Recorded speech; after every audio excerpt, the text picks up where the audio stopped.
اكثر واحد يشوف فيديوهات 10 اشياء ما اقدر اعيش بدونهم هو انا. لحظه خل اوخر كذا احسن صح؟ يس اوكي. عشان كذا قررت اني اسوي 10 اشياء ما اقدر اعيش بدونهم انا طلال. ونبلش مع المركز الاول. شنو اهم من تليفوني؟ وهو الكاميرا، البوك، حياتي كلها فيه. وعشان كذي هالمره خذيت الايفون 15 اللي سعته 1 تيرابايت.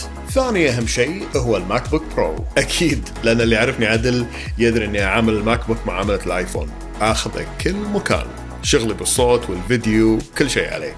ولما ارجع البيت اوصله بشاشه ابل ستوديو ديسبلاي. واخر ابجريد سويته كان قبل شهر. هذا هو السبيس بلاك ماك بوك برو M3 ماكس، 14 كور سي بي يو، 30 كور جي بي يو، 36 رام و1 تيرابايت اس اس دي. انت كشاب اذا فكرت تهتم ببشرتك راح تتحسف اول ما تروح اي محل او صيدليه، لانك راح تخترع من كميه الاشياء اللي لازم تحطها على وجهك عشان تحافظ على بشرتك. بس انا عندي 3 اشياء هم الأساسيين. بكل بساطة غسول الوجه، ترطيب مع حماية من الشمس، ترطيب منطقة العين، وترطيب الليل مع فيتامين سي. وبس. من بين أنواع صنع القهوة المختلفة أفضل البوروفر، وهذه الماكينة من شركة موكا ماستر تعطيني كوب واحد ولا أروع.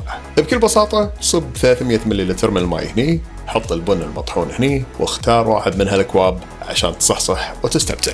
في هذا الجزء من الكبت 10 جناط أنا مجربهم خلال السنوات اللي فاتت، ولكن الجنطة اللي دائما أشيلها الحين هي جنطة طوكيو توت باج من شركة بيل روي الأسترالية. عد معي الأغراض. أول شيء الماك بوك، ترايبود صغير، عطر، الميكروفون اللاسلكي، باور بانك، وايرات متفرقات، مشط، فرشة ومعجون أسنان، وبعد في مجال حق أكثر. كله بهالجنطة.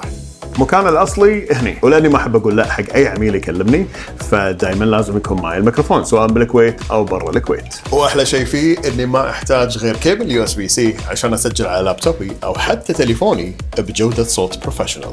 لازم يكون المركز الأول، ما في أهم من الجواز. وعلى فكرة مرة ضاع مني وأنا على وشك أروح أمريكا واضطريت إني أكنسل السفرة. جربت وايد ماركات غالية وعادية، بس ما عجبتني غير متانة وقوة هذه الكاريون من أمريكان تورستر، واللي راح تنصدم إذا عرفت إني رحت فيها أمريكا لمدة شهر. وعشان أريح ريولي أثناء السفر فاختياري للأحذية 99% من الوقت يكون من سكتشرز. أنا الشخص أسمع الموسيقى بكل وقت، عشان كذي هذيل أهم شيء بالنسبة لي.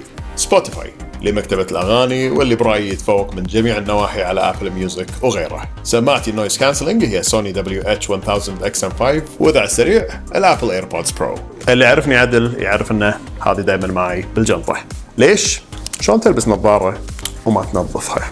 ها؟ وخلال السنوات اللي طافت يمعت كل هذيل، بس اللي صدق تتفوق عليهم كلهم إيه اللي يعطونك إياها مع نظارات كيفان.